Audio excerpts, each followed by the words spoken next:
Now let's bring in legal analyst and former chief minority counsel Jeff Robbins. Jeff, thanks so much for joining us. This vote was not to impeach President Biden, but to formalize an impeachment inquiry. There's a stark difference there. Walk us through that.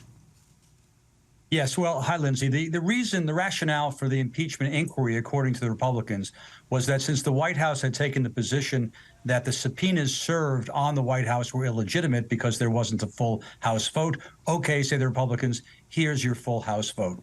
The irony here, of course, and Washington is a place where ironies abound, is that there's a consensus between Republicans and Democrats on one point.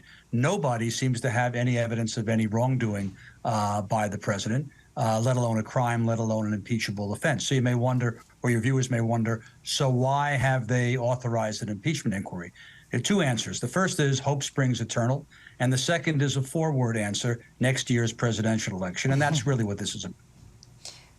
House Republicans have presented no hard evidence, as you just said, of wrongdoing by President Biden, but have launched this impeachment inquiry nonetheless. When it comes to making a legal case against Biden, what are lawmakers going to be looking for?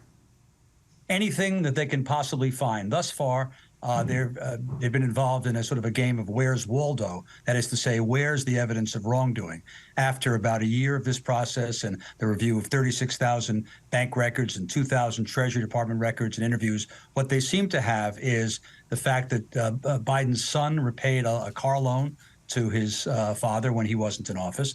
And the president's brother, again, when the president wasn't in his office, paid back a couple of loans to the then not in office Mr. Biden. So if that's what they've got, they really have, forget about slim pickings, they don't seem to have pickings of any size at all. And so what they're after is literally anything they can get their hands on. I'm remembering that commercial, where's the beef, right? If you don't have the beef, how far can you continue to move this down the field? Well, you're right. This is a case of where's the beef. There is no beef. There's not even a bun.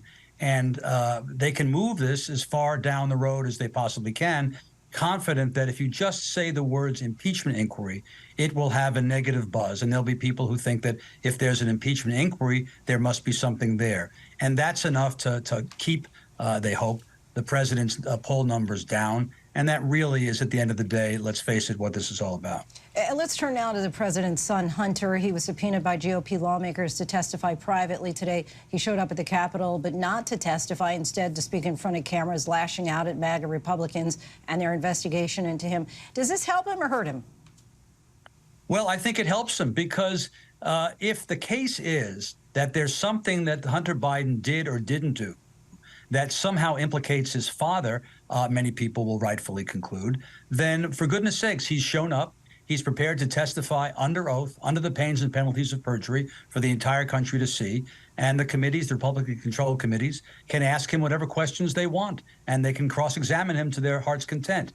And if they are unprepared to ask those questions and listen to those answers and cross-examine him and listen to those answers, people will say, why not? What seems to be the problem? If you've got something or you've got a suspicion of something, ask away. So I think it does help Hunter Biden, and it certainly helps or should help his father. And Jeff, House Speaker Mike Johnson has defended this investigation into Hunter Biden, characterizing it as a, quote, legal decision. What does he mean by that?